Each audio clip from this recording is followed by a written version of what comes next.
Yang terhormat Menteri Energi dan Sumber Daya Mineral, Republik Indonesia, Bapak Arifin Tasrif,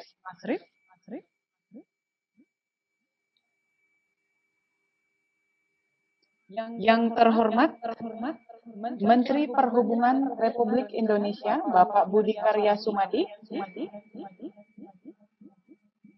We also would like to welcome Dr. Fatih Birol, Executive Director of Energy Agency. Kami pun ingin mengucapkan selamat datang kepada Rektor ITB yang dalam kesempatan ini diwakili oleh Profesor Insinyur IGD Wenten MSc PhD, Wakil Rektor Bidang Penelitian dan Inovasi Institut Teknologi Bandung.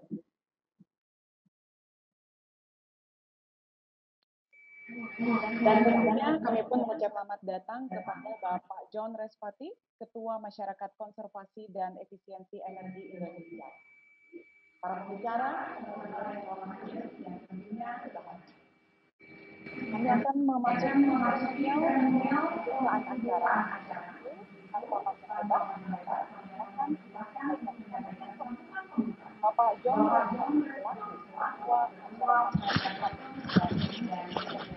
Suaranya terlalu keras.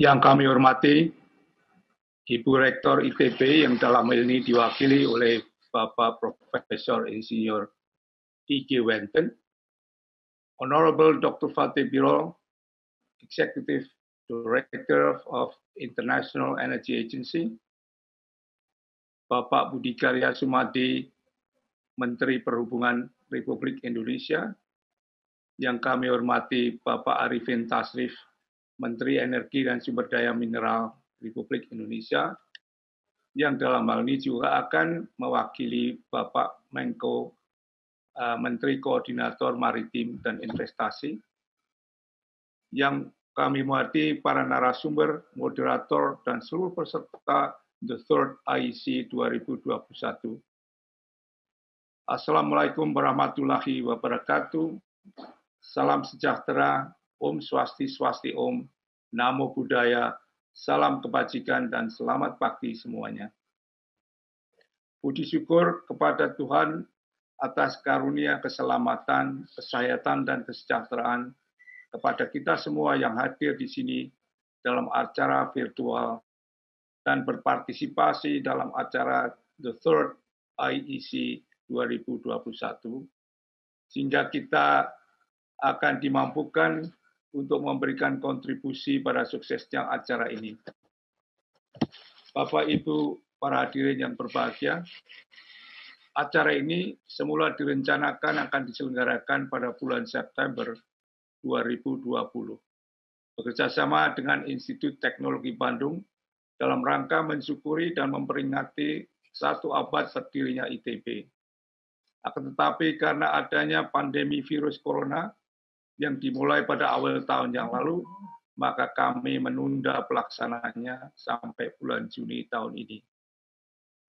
Oleh karena itu masih relevanlah kiranya pada hari ini kami atas nama Mas Kiai mengucapkan selamat atas keberadaan ITB selama 1 abad, didirikan pada tahun 1920, yang menjadikannya lembaga pendidikan di bidang teknologi dan engineering tertua di Indonesia. Semoga ITB semakin berkembang dalam menghasilkan para teknolog dan engineers serta cendekiawan yang handal dan menerapkan nilai-nilai Pancasila dalam kontribusi kepada pembangunan berkelanjutan di negara kita dan memberi sumbangan besar kepada kemajuan teknologi di tingkat global. Bapak Ibu sekalian, penundaan penyelenggaraan acara ini sampai bulan Juni ini dengan harapan pada saatnya pandemi ini sudah akan berakhir atau paling tidak dikendalikan dengan baik. Tetapi harapan kami ternyata meleset karena sampai saat ini pandemi masih tetap berlangsung, bahkan di berbagai belahan dunia menjadi lonjakan-lonjakan kasus dan jumlah korban yang sangat banyak. Oleh karena itu, perkenanan kami kepada para narasumber dan peserta event negara lain yang masih mengalami pandemi COVID, khususnya yang berasal dari India. Kami ingin menyampaikan simpati dan keprihatinan yang mendalam atas kejadian yang menimpa negeri India terkait pandemi COVID-19. Semoga Tuhan Yang Maha Pengasih berkenan memberi kekuatan dan keringanan atas beban yang ditanggung oleh negara dan rakyat India dalam upaya mengatasi pandemi ini. Bapak Ibu yang kami hormati, secara keseluruhan, acara ini terdiri dari international conference, exhibition, dan beberapa side event diselenggarakan dalam format virtual. Diharapkan tanpa mengurangi efektivitas seluruh acara, meskipun tidak akan ada suasana khas dalam acara seperti yang ini yang dipenuhi dengan kemeriahan, gegap gempita, dan aktivitas para peserta selama acara berlangsung, seperti kalau diadakannya secara fisikal. Bapak Ibu yang hadirin yang berbahagia, The Third IC 2021 ini akan berlangsung selama 4 hari dari tanggal 14 sampai 17 Juni 2021 yang mengambil tema Responding to the Challenge of the Global Energy Transition dan merespon lebih spesifik pada decarbonization of the mobility sector. Agenda utama berupa International Conference akan membahas isu-isu mutakhir tentang upaya nasional dan global dalam melakukan transisi pemanfaatan energi konvensional menuju pemanfaatan energi bersih dan berkelanjutan di sektor-sektor utama sistem perekonomian kita, yaitu industri, mobilitas, gedung, dan rumah tangga. Teristimewa kali ini, conference akan membahas isu-isu penting terkait upaya dekarbonisasi di tingkat mobilitas dan transportasi itu. Di banyak negara, pemanfaatan energi konvensional paling besar di sektor mobilitas ini. Maka itu keberhasilan dalam mengurangi emisi karbon di sektor ini akan sangat signifikan berkontribusi pada penurunan karbon tingkat global. Oleh karena itu, ambisi Indonesia untuk mengembangkan EV atau electric vehicle menggantikan kendaraan konvensional harus didukung oleh semua stakeholders di industri otomotif nasional maupun oleh semua stakeholders terkait. Bapak Ibu yang kami hormati, dari jumlah session sebanyak 7 plenary dan 18 breakout atau technical session ditambah dengan 2 summit meetings, event ini dihadiri oleh lebih dari 160 narasumber dari dalam negeri dan dari 15 negara lain. Maka acara ini boleh dikatakan terbesar dibanding dengan acara yang telah kami selenggarakan pada tahun 2017 dan 2018 yang lalu, yang diikuti rata-rata 90 orang narasumber internasional dan 4 plenaris serta 12 technical sessions. Untuk virtual exhibition terdapat lebih dari 36 peserta, terdiri dari para sponsor yang mendukung acara ini. Karena sifatnya virtual, exhibition akan dibuka selama 24 jam selama 1 minggu penuh, sehingga diharapkan bisa dikunjungi oleh banyak peminat di dalam negeri maupun mancanegara yang berada di berbagai zona waktu di dunia.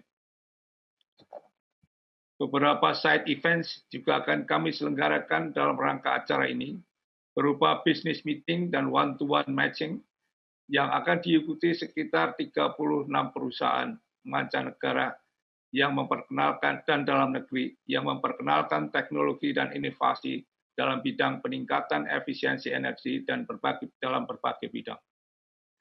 Kedua, capacity building program terkait ESCO business dan capacity building program terkait dengan pembangunan dan pengelolaan gedung rendah karbon dan berkelanjutan.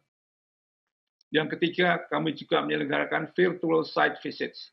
Memanfaatkan teknologi digital, kita dapat melakukan virtual site visit ke beberapa objek di mancanegara, terdiri dari kunjungan virtual ke Smart City Swedia di Gothenburg dan di Toyoma City di Jepang, antara lain.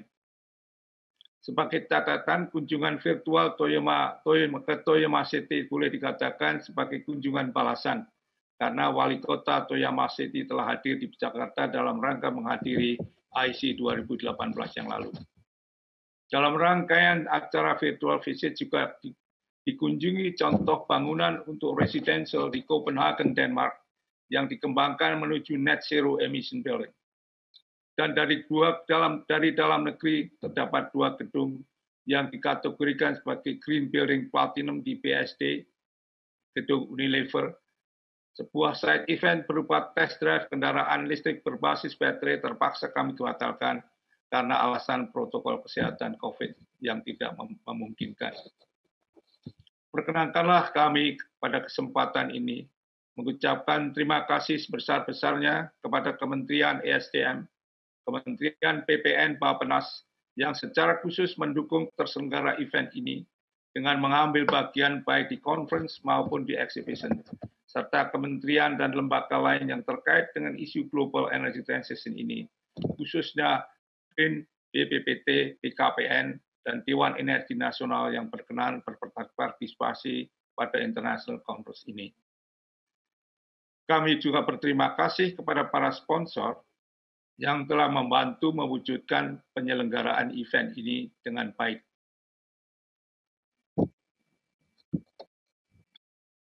Bapak Ibu sekalian, secara khusus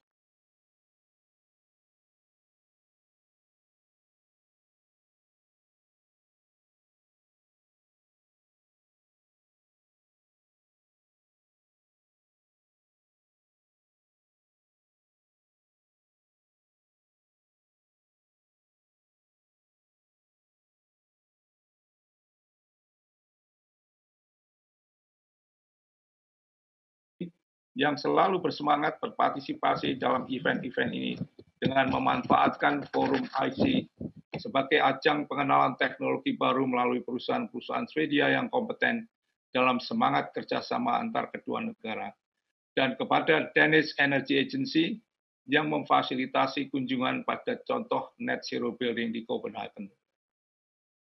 Terima kasih kepada para keynote speakers yang sebagian besar terdiri dari Bapak Menteri Kabinet Kerja yang membindangi isu-isu terkait energi yang dibahas dalam event ini.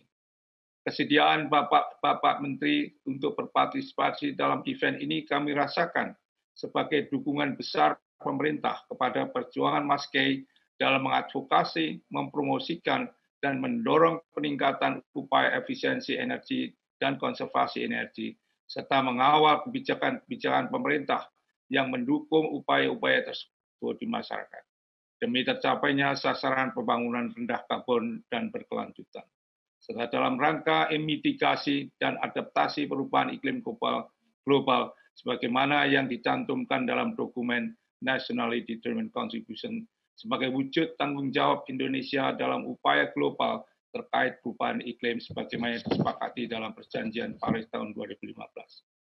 Bapak Ibu sekalian, terima kasih kepada seluruh narasumber dan para moderator yang telah bersedia berpartisipasi dalam event penting ini. Akhirnya kami juga mengucapkan banyak terima kasih kepada ITB, khususnya National Center for Sustainable Technology, Transportation Technology, yang telah menyambut semangat kerjasama dengan sebuah civil society organization seperti MASKE ini dalam membangun sinergi antara lembaga perguruan tinggi dan masyarakat sipil untuk berkontribusi kepada pembangunan nasional yang berkelanjutan. Dan tak lupa pula kami ucapkan banyak terima kasih kepada para anggota organizing committee, termasuk PT Damya 3 yang telah 3 kali berturut-turut membantu kami menyelenggarakan IC yang profesional. Kami berharap semoga event ini bermanfaat dan memberi sumbangan dan dorongan upaya peningkatan efisiensi energi dan pengembangan energi bersih dalam rangka menjawab tantangan transisi energi global menuju pemanfaatan energi bersih untuk pembangunan berkelanjutan. Terima kasih.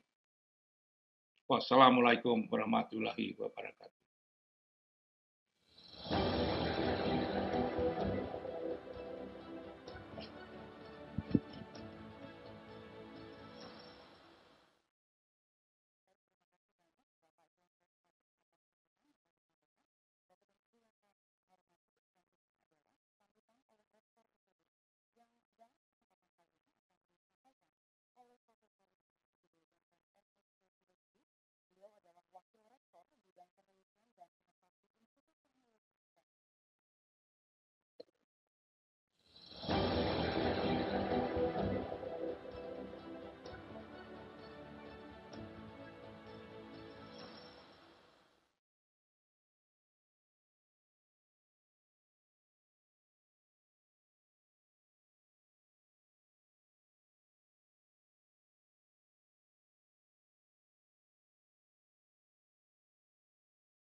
Ya, baik, Prof. Wenten, kami persilakan untuk menyampaikan Oh. sambutannya. Ya, saya baru dengar suaranya ini. Apakah suara saya sudah kedengaran? Ya, terdengar dengan jelas, Prof. Oke, Silakan. baik. Assalamualaikum, Om Swastiastu, salam sejahtera untuk semuanya.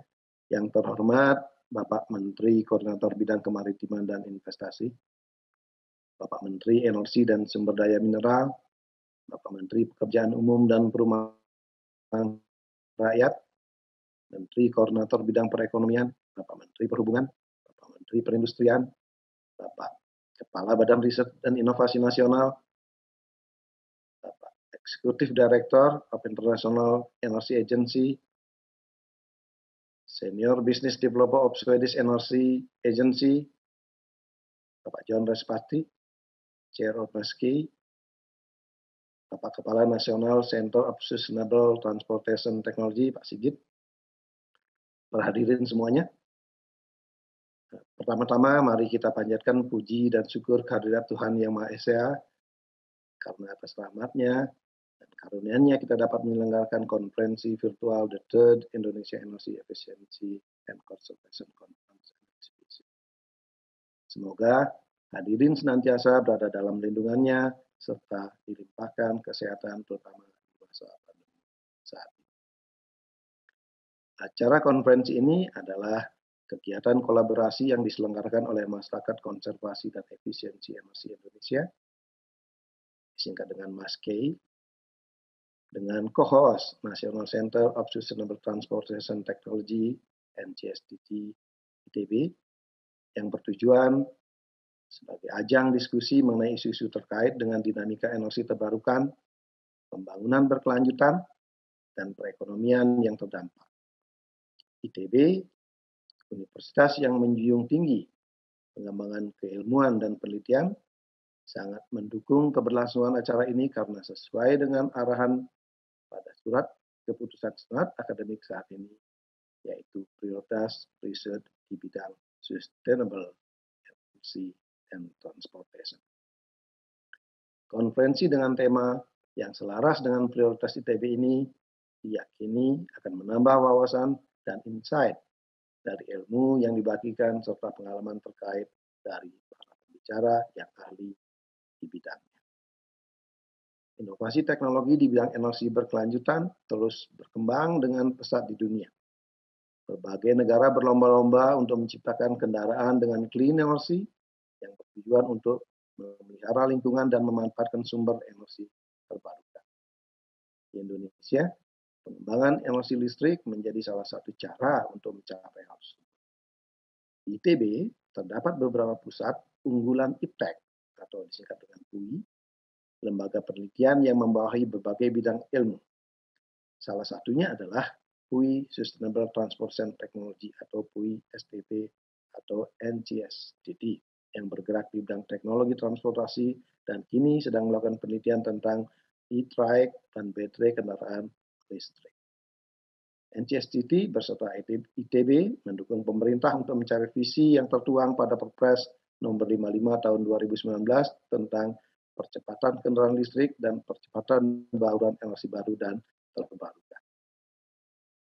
Penyelenggaraan konferensi energi ini menjadi salah satu program untuk mencapai visi tersebut, yaitu peningkatan kualitas sumber daya manusia dan edukasi serta sosialisasi mengenai teknologi transportasi berkelanjutan kepada masyarakat.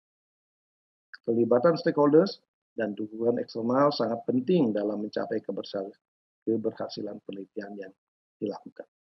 Selain melakukan penelitian di lembaga internal, ITB pun berkomitmen untuk melibatkan pihak luar dengan meningkatkan kerjasama dengan lembaga pemerintah, industri, dan NGO terkait dalam pengembangan kendaraan listrik ini.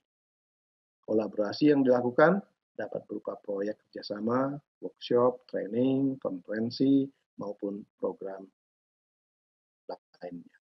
Dengan melakukan kolaborasi yang komprehensif, diharapkan hasil penelitian yang dilakukan dapat berguna dan bermanfaat khususnya bagi kemajuan transportasi Indonesia dan lebih jauh untuk perekonomian nasional. Demikian yang dapat kami sampaikan. Semoga penyelenggaraan konferensi internasional bertajuk The Third Indonesia Energy Efficiency and Conservation Conference and Exhibition dapat bermanfaat khususnya bagi panitia, peserta Sitas Afrika serta untuk masyarakat Indonesia pada umumnya. Terima kasih atas perhatiannya. Wassalamualaikum warahmatullahi wabarakatuh.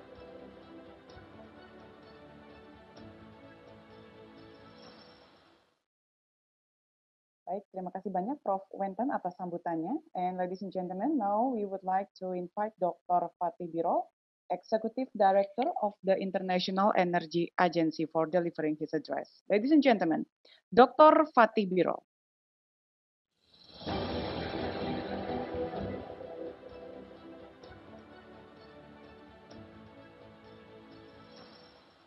Ladies and gentlemen, thank you very much for the invitation to speak at the third annual Indonesian Energy Efficiency and Conservation Conference. Many thanks.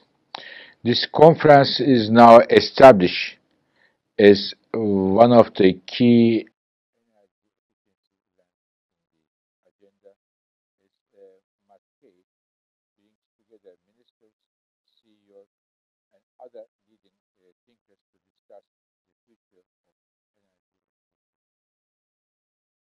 This year, of course, a crucial year.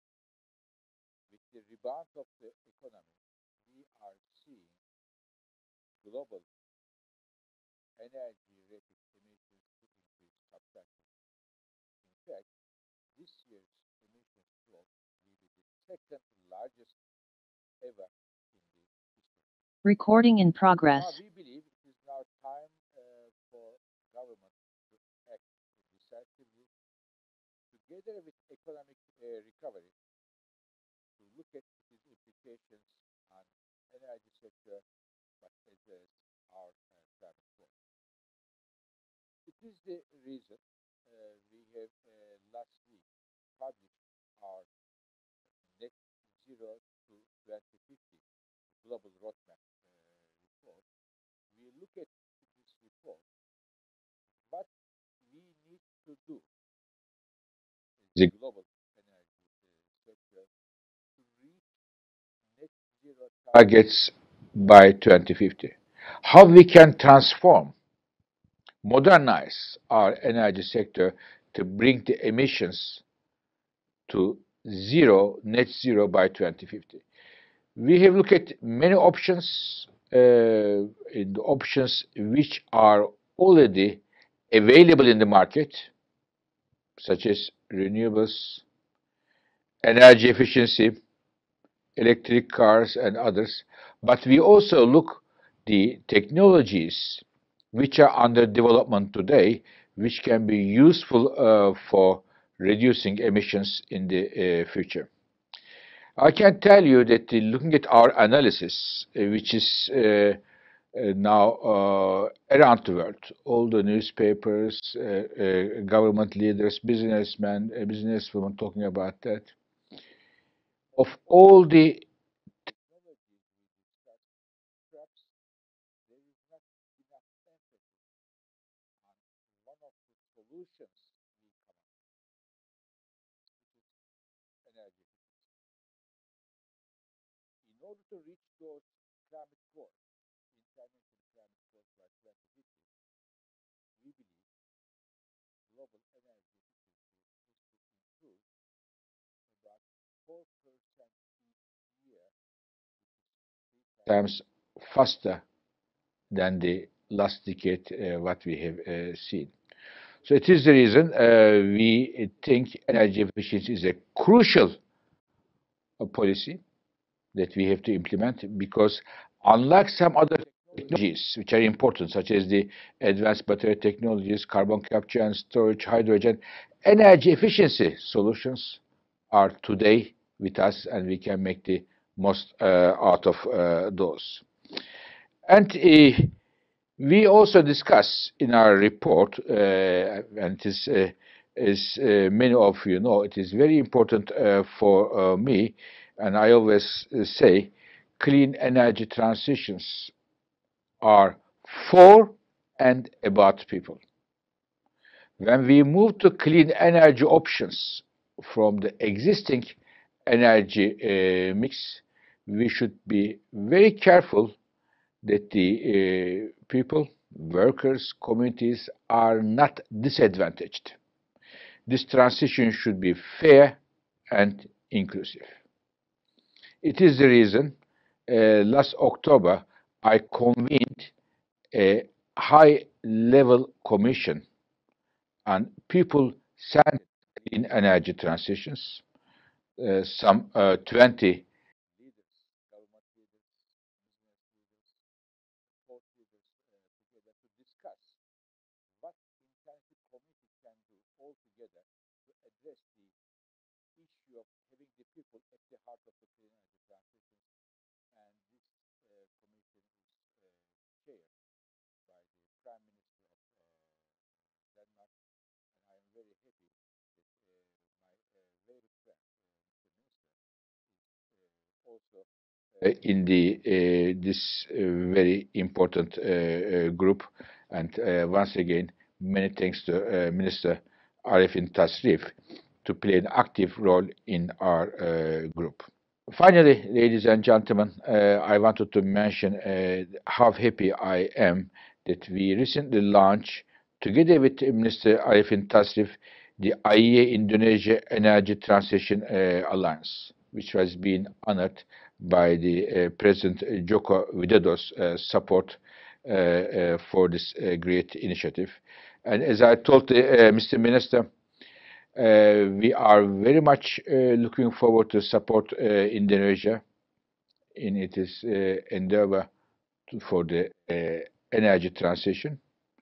We are very happy to support Indonesia as being the very soon the chair of the G20, and we are also very much looking forward to support Indonesia in Indonesia's presidency during the ASEAN in 2023. Once again, thank you very much for this invitation and for the excellent opportunity. Thank you.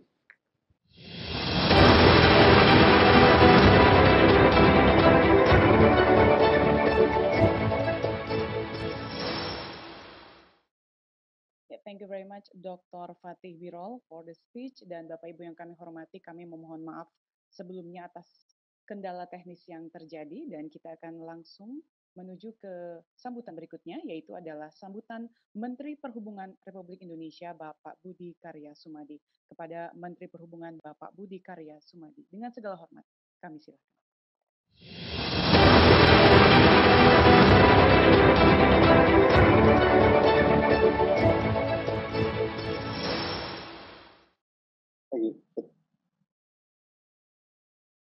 Terima kasih. Assalamualaikum warahmatullahi wabarakatuh. Shalom, Om Swastiastu, Namo Buddhaya, dan salam kebajikan. Yang saya hormati dan saya banggakan, Menteri Energi dan Sumber Daya Mineral, Bapak Arifin Tasrif. Yang saya hormati, Duta Besar Denmark, Mr. Lars Bolarsen. Yang saya hormati, Direktur Eksekutif International Energy Agency, Mr. Fatih Birol, Swedish Energy Agency, Mr. Paul Westin, Wakil Rektor Penelitian dan Inovasi Institut Teknologi Bandung, Profesor Weinten, Ketua Umum Maskei, Bapak Johan Raspati, dan hadirin yang saya hormati. Puji syukur kita panjatkan pada Tuhan Yang Maha Esa bahwa kita hari ini dapat menghadiri Indonesia Agency Efficient and Conservation Conference and Exhibition 2021. Meskipun di masa pandemi ini kita bisa tetap langsungkan diskusi secara virtual, dan tentu ini melakukan suatu kegiatan yang luar biasa, dan insya Allah kita mendapatkan kesehatan di tengah pandemi ini. Seperti yang kami sudah sampaikan dan kita ketahui bersama bahwa banyak sekali isu yang muncul dari penggunaan energi seperti emisi gas rumah kaca, hujan asam, perubahan iklim, dan ketergantungan pada bahan bakar fosil.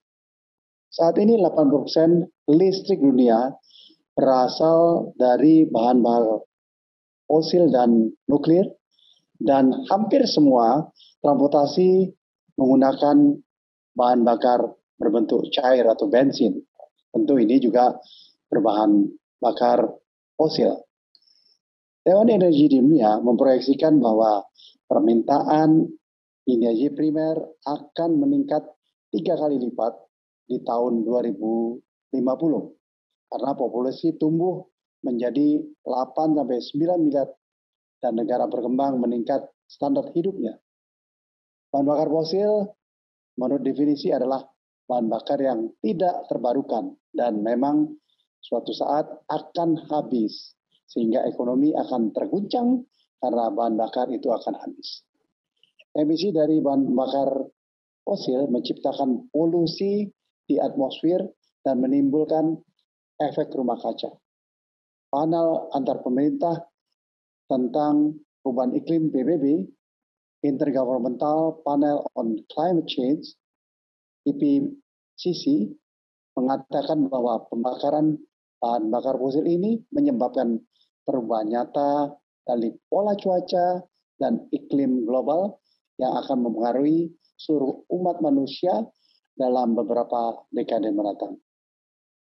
Dengan adanya kebijakan penurunan emisi gas rumah kaca global yang kemudian diimplementasikan menjadi kebijakan nasional, pemerintah Indonesia berkomitmen penuh untuk menurunkan emisi gas rumah kaca sebesar 29% dengan upaya sendiri di tahun 2030. Transportasi menghasilkan karbon dioksida CO2 yang sangat tinggi yang menyebabkan gas rumah kaca dan akhirnya berkontribusi terhadap pemanasan global. Sektor transportasi memiliki target penurunan emisi gas rumah kaca dan mendukung efisiensi energi baik sarana dan prasarana transportasi sebagai bentuk kontribusi oleh sektor energi. Untuk mencapai efisiensi energi, pendekatan avoid, save, and improve dalam konsep transportasi tepat untuk diterapkan sebagai upaya pengurangan energi.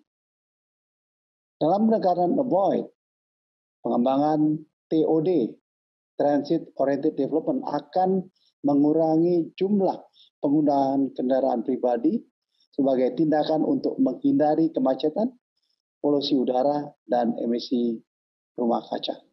Hal ini dapat meningkatkan jumlah penumpang transit, meningkatkan akses bagi orang yang berpergian, dan menciptakan komunitas pejalan kaki untuk mengakomodasi orang untuk hidup lebih sehat. Konsep avoid ini bertujuan untuk mengurangi kebutuhan akan perjalanan, sehingga konsep transportasi disesuaikan dengan penggunaan lahan, membatasi penggunaan bermotor, dan mendorong masyarakat menggunakan transportasi tidak bermotor, non-motorized transport, seperti jalan kaki dan bersepeda. Dalam pendekatan shift, kami mengoptimalkan transportasi massal di berbagai daerah untuk memungkinkan perpindahan masyarakat dari transportasi pribadi ke transportasi massal dengan meningkatkan kualitas layanan transportasi umum, memberikan subsidi, mendorong program by the service. Dalam pendekatan improve, penggunaan teknologi canggih untuk membantu mengatur lalu lintas atau manajemen transportasi dan fasilitas transportasi yang telah dimanfaatkan untuk memungkinkan penggunaan energi yang efisien yang dapat diimplementasikan dalam bentuk listrik, teknologi surya, dan bahan bakar nabati. Sebagai implementasi dari kebijakan nasional ini, transportasi sebagai bagian dari sektor energi diamanatkan untuk melaksanakan efisiensi energi dan konservasi energi. Salah satu dari pemanfaatan kendaraan listrik berdasarkan peraturan Presiden 2017, Rencana Umum Energi Nasional, Kementerian Perhubungan diberi mandat melaksanakan sertifikasi uji tipe, termasuk untuk standar teknis dan keselamatan untuk kendaraan listrik. Kemudian berdasarkan PP 2019 tentang percepatan program kendaraan motor listrik berbasis baterai. Kementerian Perhubungan ditugaskan untuk mendaftarkan setiap tipe kendaraan listrik yang akan dirakit, diproduksi, atau diimpor di Indonesia, termasuk melakukan pengujian tipe, pengujian berkala, dan bantuan persyaratan teknis dan kelaikan jalan. Kementerian Perhubungan juga sudah menerapkan penggunaan kendaraan listrik untuk mobil dinas kami. Kami secara reguler sudah merencanakan itu, dan ini menjadi upaya, dan semoga di kementerian lain juga bisa melakukan juga penggunaan kendaraan listrik secara langsung sebagai contoh kepada masyarakat. Selanjutnya kita perlu menyiapkan stasiun pengisian kendaraan listrik yang ramah lingkungan seiring dengan pelaksanaan program ini. Namun demikian, kami juga berharap bauran energi pada pembangkit listrik di Indonesia dapat menggunakan energi yang lebih bersih, sehingga tidak hanya mengalihkan emisi ke sektor transportasi, tapi juga sektor pembangkit listrik. Selain itu, dalam rangka transisi energi, kami sudah mulai membangun infrastruktur yang dilengkapi oleh panel surya, seperti pembangkit listrik tenaga surya, penerangan jalan tenaga surya, dan juga mulai membangun bangunan ramah lingkungan. Ini awal yang baik untuk mencapai kualitas lingkungan hidup dan kualitas hidup yang lebih baik bagi masyarakat Indonesia. Kami berharap melalui upaya tersebut, sektor transportasi dapat terus menciptakan transisi energi dengan menggunakan energi yang ramah lingkungan dan juga mengelola energi secara lebih bijak guna mencapai ketahanan energi nasional. Demikian kami sampaikan, semoga apa yang dilakukan bermanfaat untuk bangsa dan Indonesia maju. Assalamualaikum warahmatullahi wabarakatuh. Salam Om Swastiastu, Namo Buddhaya, dan salam kebajikan.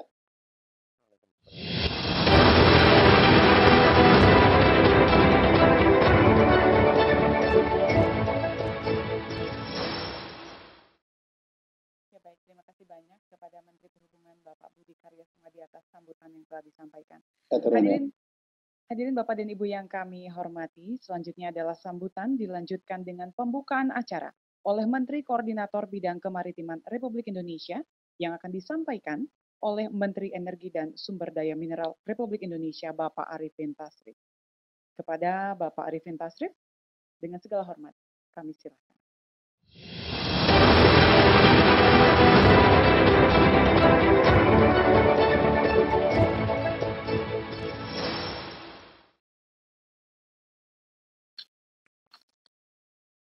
His Excellency Bapak Budi Karya Sumadi, Minister of Transportation of Republic Indonesia, Executive Director of International Energy Agency, Dr. Fatih Birol, Danish Ambassador, His Excellency Lars Bohart Larsen, Vice Director for Research and Innovation at Bandung Institute of Technology, Professor Wenten, Chair of the Indonesian Energy Conservation and Efficiency Society, Dr. John Despati, distinguished participants, ladies and gentlemen. I would like to convey my appreciation to the Indonesian Energy Conservation and Efficiency Society, also well known as MASKE, for inviting me and organizing the third Indonesia Energy Efficiency Conservation Conference, Exhibition 2021. It's a great pleasure to take part in such a distinguished forum and looking forward for a fruitful discussion regarding energy conservation, especially in decarbonizing the mobility system. In accordance with the Paris Agreement, Indonesia has committed to reduce greenhouse gas emission 29% from business as usual and 41% with international assistance by 2030. In April this year, during the Leader Summit on Climate, President Joko Widodo also stated that Indonesia is committed to encourage green development by increasing investment for the energy transition, amongst others through the development of biofuels, lithium battery industry, and electric vehicles. For the energy sector, we committed to reduce emission around 340 to almost 400 million tons of CO2 equivalent by 2030, and the target of energy efficiency is 30%, or 96 million tons CO2 equivalent. In 2020, Indonesia's national determined contribution realization for energy sector has reached 64.4 million tons of CO2, with the main contributions comes from renewable energy, energy efficiency, and low carbon fuel. Energy conservation is expected to make greater contribution to reducing greenhouse gas emission. Thus, the government issued several regulations concerning energy conservation, such as Law number 30 of 2007 concerning energy, Government Regulation number 70 of 2009 concerning energy conservation, and Minister of Energy and Mineral Resources Regulation number 14 2012 concerning energy management, and Minister of Energy Mineral Resources Regulation number 14 of 2012, number 57 2017 concerning minimum energy performance standard and energy saving labeling for air conditioner. Currently, the implementation of energy efficiency in Indonesia has shown a good trend, but it is still needs further improvements to reduce energy intensity by 1% per annum, as stated in National Energy Policy, as well as to reduce energy consumptions by 17% by 2025, as mandated in Presidential Regulation on National Energy Planning. Energy consumption in Indonesia mostly is utilized by transportation sector, around 44% or equivalent to 450 million barrel oil equivalent of the total national energy consumption in 2019. And most of fuel for transportation is supplied by imports.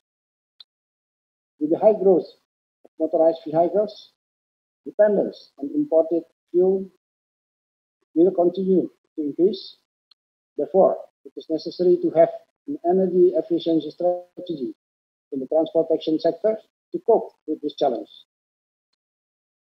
To support the acceleration of energy conservation development, the government is drafting long-term strategy in the energy sector that expected to create reliable, affordable, and decarbonized energy supply and demand. For instance, through massive new and renewable energy developments throughout the country, such as solar PV, wind, biomass, geothermal, hydro, ocean, nuclear, hydrogen, and battery energy storage systems. Reduction of fossil energy resources utilization through co-firing biomass, retirements, 8 coal-fired power plants in 2058, and combined cycle power plants in 2054. Obligation for new fossil power plant to be equipped with carbon capture and storage, or carbon capture utilization and storage. and conversion of diesel power plants into renewable energy power plants. We also have to finalize the interconnection of transmission and smart grid electricity development. In addition to that, a set of policies in numerous sectors are also being implemented to achieve our target in decarbonizing energy demand, such as in household sector, with the implementation of minimum energy performance standard and household appliances efficiency, utilization of city gas and electric stove. In transportation sector, with the implementation of battery electric vehicles, 100% motorcycles in 2040 and 100% cars in 2050. Energy management and shifting to mass transportation such as mass rapid transit, light rapid transit, and electric buses, as well as utilization of biofuel, and moving toward bioethanol and green fuels in the future. In industrial sector, with energy management, in industrial and power generation sector, application of high efficient technology for industrial sector, such as direct heating, cooling process, and machine drive. And lastly, in commercial sector, with energy management in commercial building, application of high efficient technology for building sector. Distinguished participants, ladies and gentlemen, implementing energy efficiency is certainly not an easy job. By having a strong commitment and consistency involving stakeholders and international support, we are sure to break through all obstacles and challenges. We hope that we can all work together with all parties to advance the maximum implementation of energy conservation in Indonesia. To conclude, on behalf of Coordinating Minister of Maritime and Investment, and by saying Bismillahirrahmanirrahim, I officially open the 3rd Indonesia Energy Efficiency and Conservation Conference and Exhibition 2021. Thank you.